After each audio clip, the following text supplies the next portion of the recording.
Semangat pagi, Bapak Ibu, teman-teman, dimanapun teman-teman dan Bapak Ibu berada.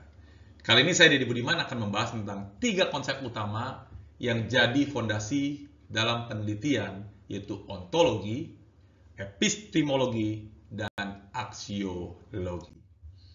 Nah, pertanyaannya adalah, mengapa saya membuat konten ini? Jadi, tujuan saya membuat konten ini adalah sebagai media pembelajaran saya sebagai mahasiswa doktoral S3. Kenapa? Karena dengan buat konten ini saya bisa mengingat materi yang diajarkan oleh dosen saya dan juga sebagai sarana saya untuk berbagi ilmu yang telah saya pelajari. Bapak Ibu dan teman-teman semua, kita mulai dengan pertanyaan. Ontologi, yaitu apa yang menjadi fokus penelitian. Nanti kita akan bahas lebih detail. Yang kedua adalah epistemologi, yaitu bagaimana penelitian dilakukan. Dan yang terakhir adalah aksiologi, yaitu untuk apa penelitian ini dilakukan. Karena bidang yang saya tekuni adalah seputar dunia sales, maka konten ini tentunya saya membahasnya, contoh penelitiannya adalah dari sudut pandang sales. Dalam konteks kali ini, saya membahas tentang adaptive selling. Kita mulai dengan ontologi. Kita mulai dengan pertanyaan sederhana. Apa yang sebenarnya kamu teliti dalam penelitianmu? Atau ketika saya bertanya kepada diri saya, sebenarnya apa yang saya teliti dalam penelitian saya yang akan saya lakukan? Apa yang menjadi fokus? Jadi Bapak Ibu dan teman-teman semua, ontologi itu adalah cabang filsafat yang membahas realitas. Dalam penelitian, ontologi itu bertanya, apa objek yang sedang diteliti? Apa definisi atau esensi dari objek ini? Objek yang diteliti. Ini namanya ontologi, yaitu apa yang menjadi fokus. Saya memberikan contoh ontologi untuk adaptive selling. Jadi saya bertanya, apa itu adaptive selling? Apakah ini sekedar kemampuan menyesuaikan gaya komunikasi dengan pelanggan? Atau ternyata ada elemen lain, seperti memahami kebutuhan pelanggan secara lebih mendalam? Jadi ketika saya meneliti, saya harus bertanya, apa itu? Apakah ini sekedar kemampuan? Atau ada elemen lain? Kita lanjutkan. Perbedaan antara mahasiswa S3, S2, dan S1 gitu ya. Jadi kalau buat mahasiswa S1, biasanya mereka fokus pada definisi dasar. Contohnya adalah adaptive selling, adalah kemampuan seorang tenaga penjual untuk menyesuaikan strategi berdasarkan kebutuhan pelanggan.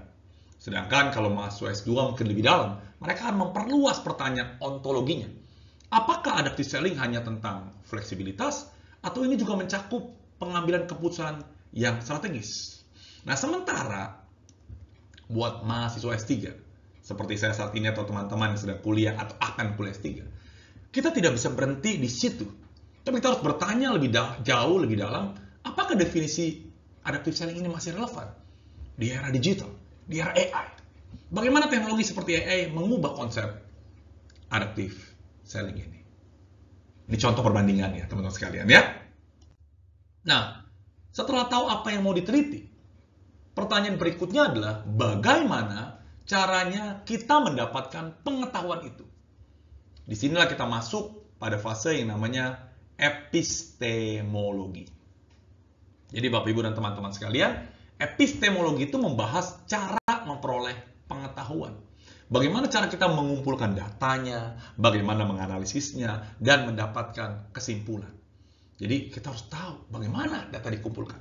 Metode apa yang digunakan. Jadi ini adalah epistemologi.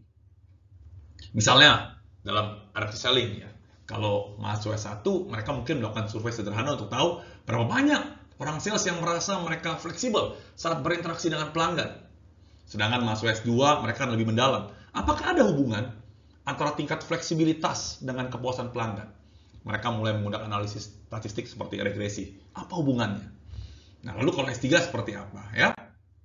Nah, kalau mahasiswa S3 harus lebih kompleks, kata dosen saya begitu ya. Misalnya, bagaimana AI bisa membantu mengukur adaptivitas seorang sales secara real time, misalnya. Atau bagaimana kita mengembangkan metode baru untuk menilai adaptive selling yang sebelumnya sulit diukur. Ini perbedaannya antara S1, S2, dan S3. Nah, sekarang kita masuk pertanyaan terakhir. Aksiologi. Kenapa penelitian ini penting? Untuk apa penelitian ini. Di sini kita berbicara tentang dua jenis. Yang pertama adalah nilai intrinsik. Penelitian dihargai karena memberikan wawasan baru, bahkan kalau manfaat praktisnya belum langsung terlihat. Ini namanya intrinsik. Sedangkan ekstrinsik itu adalah penelitian yang kita lakukan dihargai karena dampak praktisnya. Misal dengan penelitian kita lakukan, membantu perusahaan meningkatkan penjualan. Jadi ada intrinsik dan ekstrinsik. Lanjut ya. Kembali dalam contoh adaptive selling. Nilai intrinsiknya adalah kita menciptakan teori baru yang menjelaskan bagaimana tenaga penjualan atau orang sales itu beradaptasi di lingkungan digital yang terus berubah. Ini intrinsiknya. Sedangkan ekstrinsiknya adalah temuan yang kita lakukan dalam penelitian itu memberikan panduan praktis untuk perusahaan. Bagaimana mereka bisa melatih orang salesnya agar lebih adaptif di lapangan. Jadi buat teman-teman S3, termasuk saya gitu ya, kita harus memastikan penelitian yang dilakukan itu berkontribusi pada teori di bidang ilmu kita masing-masing. Kalau saya dalam bidang sales ya, sekaligus juga memberikan dampak praktis yang signifikan. Nah, jadi teman-teman sekalian, itulah ontologi, epistemologi, dan aksiologi dalam penelitian. Ini fondasi penelitian yang penting. Tentukan apa yang menjadi fokus penelitian, gunakan metode yang valid untuk menjawab pertanyaan penelitian, dan pastikan penelitian memiliki nilai baik teoritis maupun praktis. Bapak Ibu, teman-teman semua, konten ini saya buat hanya buat metode saya belajar dan mungkin membantu teman-teman sekalian yang lagi mau belajar tentang 3 hal ini. Semoga materi yang diberikan bisa menginspirasi dan tetap semangat buat mahasiswa S3 yang sedang berjuang termasuk saya. Sekali lagi, terima kasih.